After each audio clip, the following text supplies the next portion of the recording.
మరో పరువు హత్య రాష్ట్రమంతా షాక్ అంటూ లేటెస్ట్ అప్డేట్స్ అయితే వచ్చిందండి. వివరాలన్నీ కూడా వీడియోలో తెలుసుకుందాం. వీడియో నచ్చినట్లయితే లైక్ చేయండి. కొత్తగా ఛానల్స్ సబ్స్క్రైబ్ చేసుకోండి. టాపిక్‌లోకి వెళ్ళిపోదాం.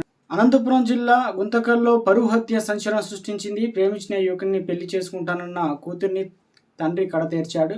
వేరే కులం యువకుడిని పెళ్లి చేసుకుంటానడంతో కన్న తండ్రి హత్య చేసి పెట్రోల్ పోసి తగులబెట్టాడు. ఆలస్యంగా వెలుగులోకి వచ్చిన ఈ సంఘటన సంచలనంగా మారింది. అనంతపురం జిల్లా గుంతకల్లు తిలకనగర్లో నివాసం ఉంటున్న తుపాకుల రామాంజనేయులు నలుగురు కుమార్తెలు.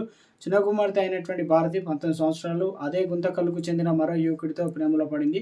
కాకపోతే ఇద్దరు కులాలు వేరు అయినా ప్రేమించిన వాటిని పెళ్లి చేసుకుంటానని మొండి పట్టుదల పట్టడంతో గత కొద్ది రోజులుగా కూతురి భారతి, తండ్రి రామాంజనేయుల మధ్య గొడవ జరుగుతుంది. ప్రేమ వ్యవహారం బయటపడడంతో సంక్రాంతి పండుగకు ఇంటికి వచ్చిన కుమార్తెను కాలేజీకి పంపించకుండా ఇంట్లోనే ఉంచాడు రామాంజనేయులు.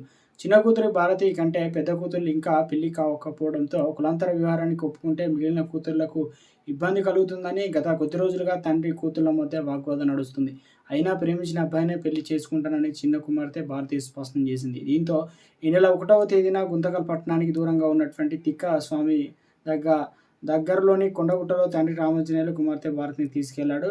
పెద్దల మాట కాదని ప్రేమించిన వారిని పెళ్లి చేసుకుంటానని అనడంతో తండ్రి రామాంజనేయులు ఆగ్రహం కట్టలు దించుకొని కూతుర్ని అన్న కనికరం లేకుండా ఆగ్రహంతో తండ్రి రామాంజనేయులు కూతురిని భారతిని ఆమె చున్నీతో భారతి మెడకు బిగించి హత్య చేశాడు. అనంతరం డెడ్ బాడీని తన బైక్‌లో ఉన్న పెట్రోల్ పోసి తగలబెట్టాడు. సాయంకాలిన శవాన్ని అక్కడే వదిలేసి ఇంటికి వచ్చి రామాంజనేయులు కుమార్తె భారతి ఎక్కడ అంటూ భార్యను నిలదీసి దీంతో అసలు విషయం వెలుగులోకి వచ్చింది.